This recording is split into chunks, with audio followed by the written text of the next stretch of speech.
everybody. Welcome to Healthy TV, episode number 32. And on today's show, I'm talking about how to kickstart fat burning. And this is really the culmination of a mini-series that I've been doing over the last several episodes, actually the last 3 episodes.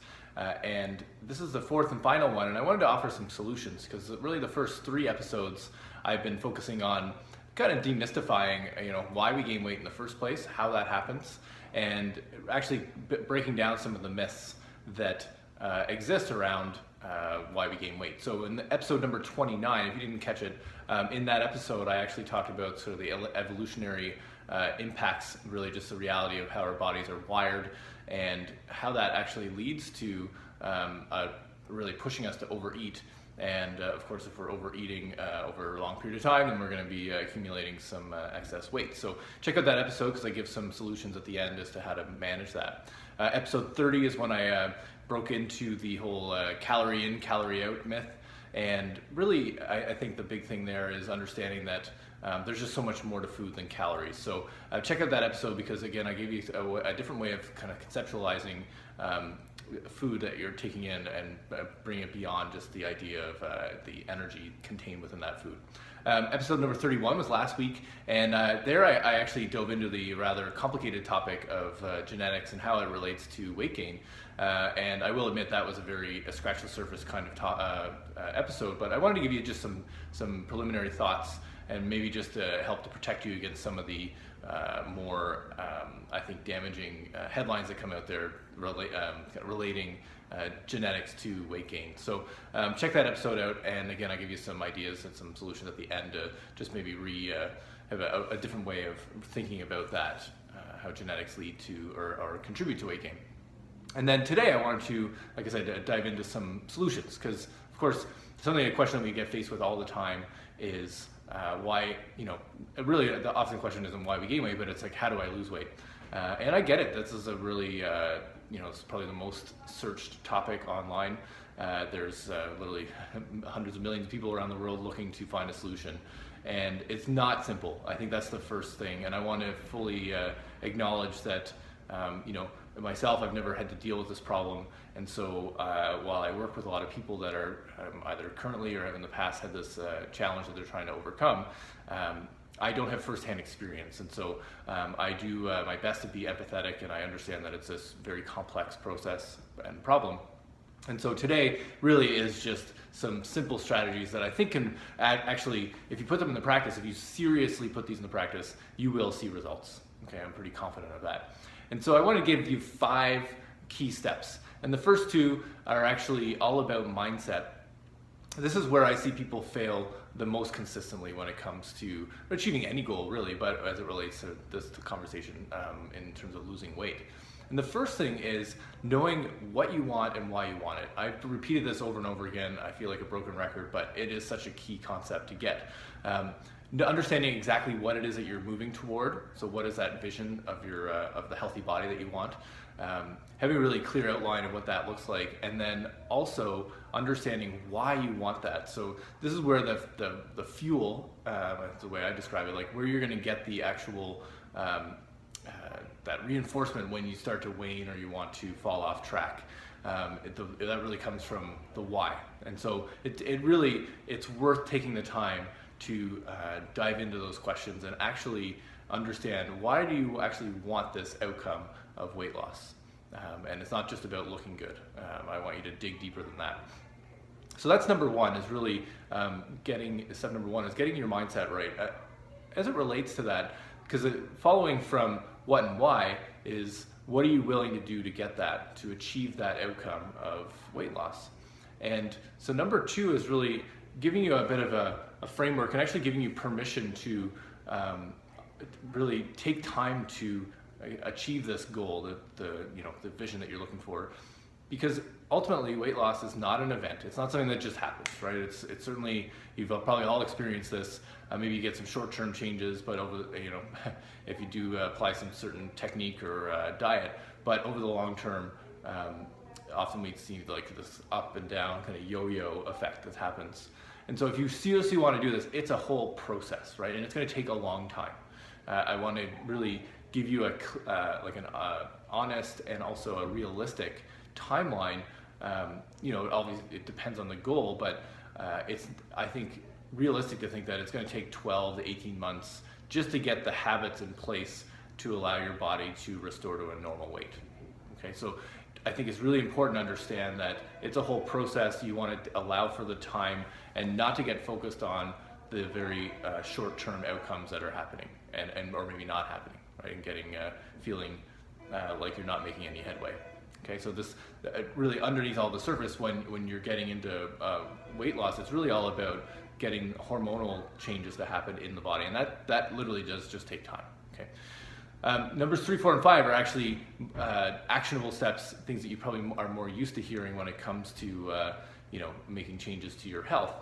Number 3, and I think this is the key, and in terms of the short-term changes, and this step will actually help you to see some results pretty quickly, and that's to cut out sugar. And as best you can, at least reduce significantly the amount of sugar you're consuming. And before, I think I used to just give that advice kind of as a blanket.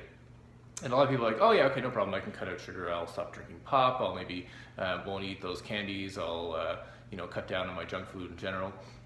But I want to clarify, sugar is ultimately, a lot of foods get broken down into sugar in the body. And so one of the key things, one of the biggest contributors to your sugar intake throughout the day comes from grains. So things that contain grains like pastas, bread would be the big, bagels, all those muffins, all those things that actually get classified as healthy. They're over here in the health group if you listen to the popular media.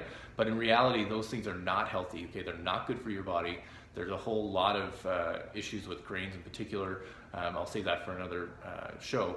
But simply put, if you are able to remove or at least significantly reduce your grain consumption, that's going to lower significantly the amount of sugar you're taking in, and that's going to have a huge impact on your ability to lose weight over time.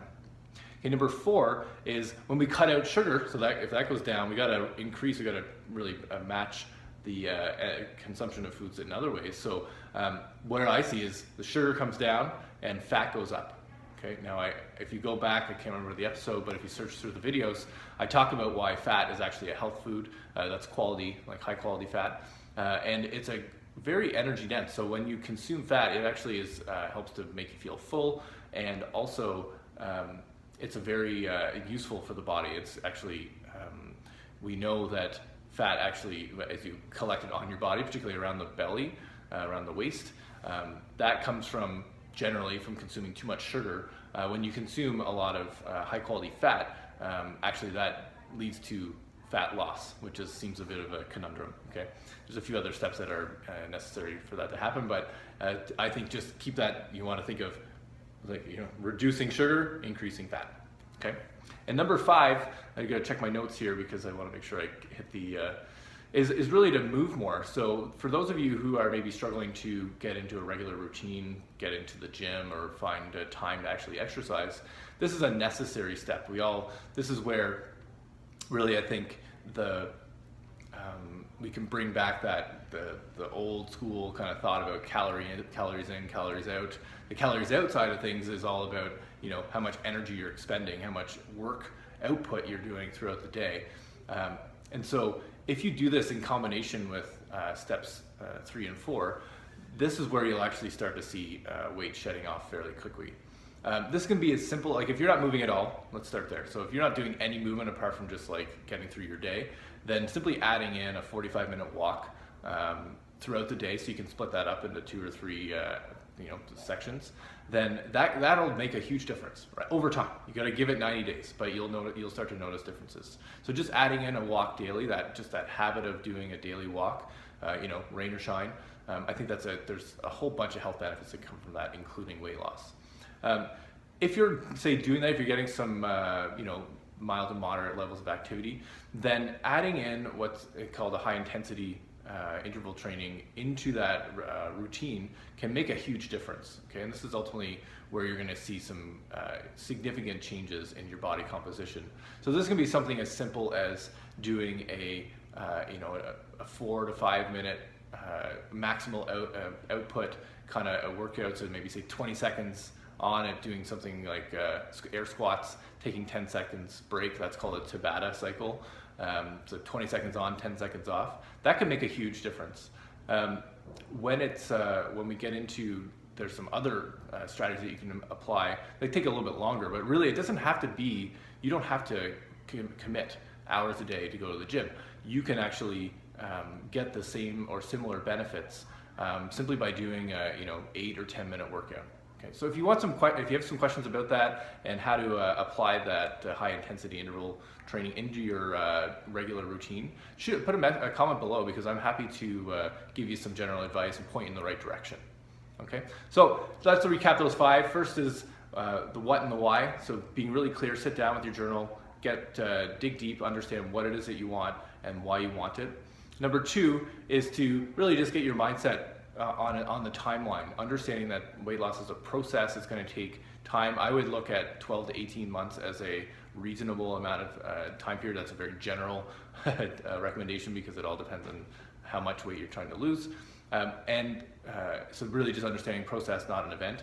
Number 3 is dramatically reduce your sugar intake. Number 4 is dramatically increase your fat intake. I'll include protein in there as well, so fat and protein.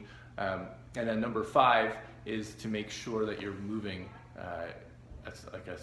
increasing the amount of movement that you're getting in your day. Okay, so whether that's, like I mentioned, just doing a daily walk or adding in some high intensity interval training. That's ultimately where you want to get to. Okay, so if you have any questions about those things, if there's other steps that you found to be useful, if you've had challenges in the past and you've overcome this weight loss challenge, then please put in the comments below. Help each other out. I'd love to get your feedback. Of course, as I mentioned before, this is really just a very simple start.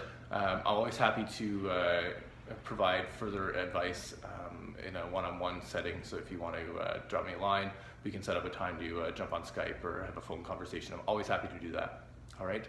So with that, we will bring this mini-series to a close. Next week, we'll jump into, we're going to be doing a few weeks on some exercise strategies. So we'll be getting into more of the movement side of things. And so, yeah, I look forward to getting into that topic next week. Until then, have a great weekend.